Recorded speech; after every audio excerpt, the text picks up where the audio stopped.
Are these the two chosen ones to take over the face of the league once LeBron, Steph Curry, and all of them retire?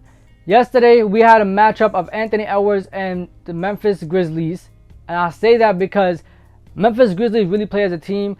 Timberwolves, they usually play as a team as well. But we all know it's the Ant Show. But Anthony Edwards went up against Ja Morant, done trolling. And it was a great game. It was amazing. It was great to see these two duel. And it was great to see both of them just play their game and see how both teams adopted the defense to stop the other one. I mean, to start off, first quarter, the Timberwolves shot 57%, right? But the Grizzlies were still up by 4 points. Then you get to the second quarter, and in the beginning of the second quarter, like by like the 11-minute mark, 10-minute mark, the Memphis Grizzlies bench had already put up 20 points. And this was a game that was supposed to be like just electric and like amazing in terms of star player versus star player, which it ended up being. But the most crazy thing is Ja Morant went 0 for I don't know how many shots he took in the first half, but he was missing his shots. There was a time where Anthony Edwards was like 2 for 8, 0 for 2 from 3. There was a time where Memphis Grizzlies Ja Morant had 3 out of the Grizzlies 4 turnovers in the first half. That was crazy. And I think he even picked up his 4th turnover around the end of the second quarter. He didn't get his first bucket till late, and Edwards was being guarded heavily. This defense that they played on each star player was amazing. It was immaculate. And there was times where they put pressure on Anthony Edwards. There was times where they double teamed and forced him to pass, which you obviously want. But then, like I said, the others really showed up for both of these teams. Like for the Timberwolves, you had Dante DiVincenzo. I always fuck up his last name. I apologize.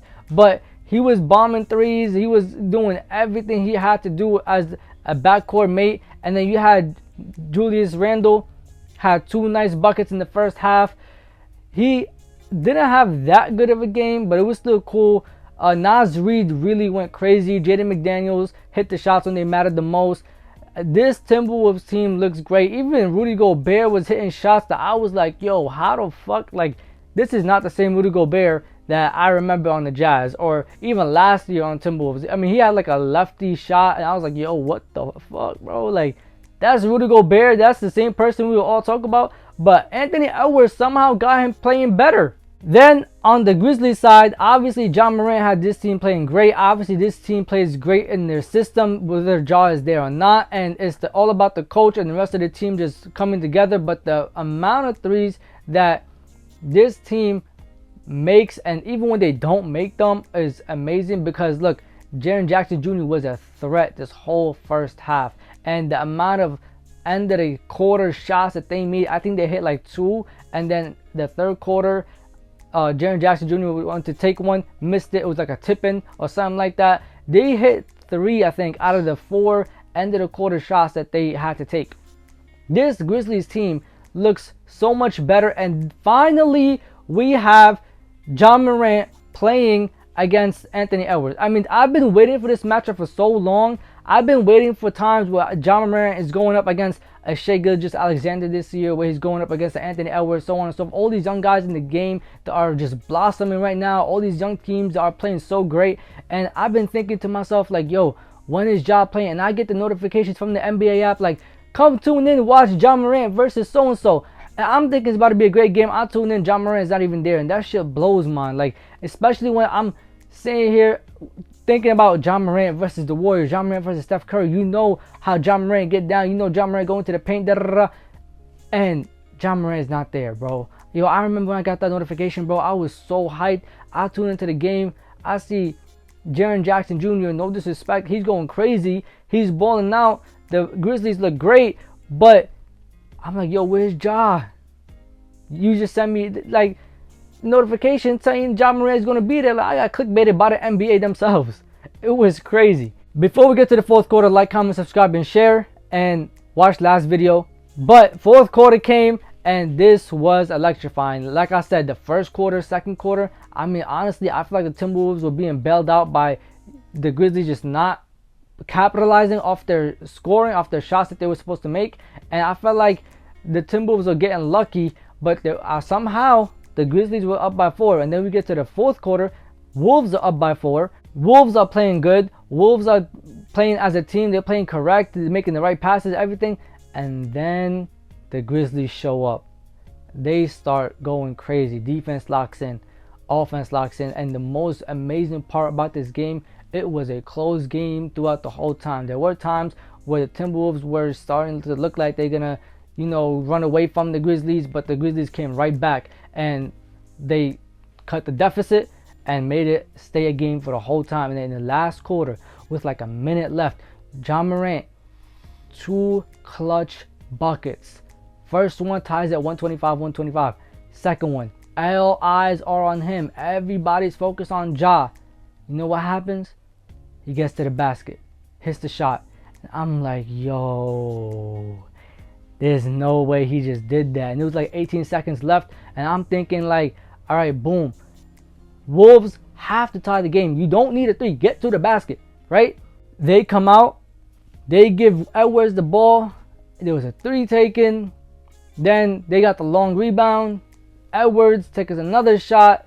No. All of it brick, and brick. It was terrible, bro. And I was like, yo, why? Why are we doing this? Like, why are we down by 2? And the first thing comes to our mind is shoot a 3 with like 10 seconds left. 8 seconds left. Like, bro, get to the basket, tie the game. You have a higher chance of getting a 2 than shooting a 3. And I know sometimes the best shot is a 3, but if you don't need it, don't rush it. You don't need to rush plays, especially when you have 18 seconds left. They're most likely not going to foul you because they're only up by 2. And if it was a 3-point lead, yes, maybe they'll foul you. But if they're only up by 2, all you have to do is make sure the ball is not in the hand of somebody who can't knock down the free throws in case they foul you. And if they do foul you, go there, hit the free throws. If they don't foul you, try to get a 2, try to get some play that actually makes sense. It looked rushed to me. Like, the last 2 plays the Timberwolves tried to run looked rushed. They looked like just sloppy. And it just looked like, yo, Edwards, bail us out, please. You're the guy here. You're the man of the team. And he just couldn't do it. Ja Morant came out victorious. Timberwolves lost this game. And I always say Edwards needs to look for his shot more, but I can't even blame him. I think he only took like 3 threes this game. He hit like, I think, 1 out of 3 or 0 out of 3 or 2 out, something like that. It wasn't like the best 3-point performance from him, but I can't tell it like, yo, go look for your shot more, because honestly the defense was so good. Like, the defense from both teams on the 2 star players was great. They just ended up performing when it mattered the most, and it just came down to the last couple of shots. It came down to the wire. It came down to like just star player versus star player, who's gonna hit their shot. And Ja Morant just had a better shot and he hit his.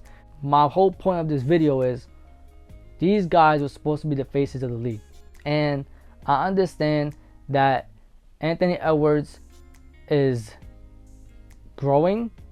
I understand this is his first team where he's leading by himself. This is his first year where he's the star player of the team by himself with nobody by his side. I know Ja Morant has been doing this for a while, but he also had his complications and his trials and tribulations. But I feel like Shai might take that from them. I think maybe it's a lot of meat riding of Shai Gilgeous-Alexander on this platform, on this YouTube channel, but I feel like Shai is going to take that from everybody. And if he could get a couple of wins, at least one chip, and he could get a couple of great playoff performances, and this Thunder team could, outshine everybody, I think Shai might run away with it. Last but not least, Suns go up against the Jazz, and the Suns finally won 2 in a row. Now, mind you, these 2 teams, I understand, they're not good. But the Suns have been so ass that they've lost to every team, whether they're good or not. Well, yesterday was their first time winning 2 in a row. Let me not jinx them because they're going up against the Hornets tonight. And we know what happened the last time. Hopefully they have some pride this time. Hopefully they're coming out to play. Hopefully they're coming out to perform. And they make their shots. Devin Booker yesterday with 34 points. We've seen him drop 39 a couple of games ago and lose. So hopefully this is the game where they could get 3 in a row. Maybe they find themselves. Maybe something shows up for them. I don't know what needs to happen.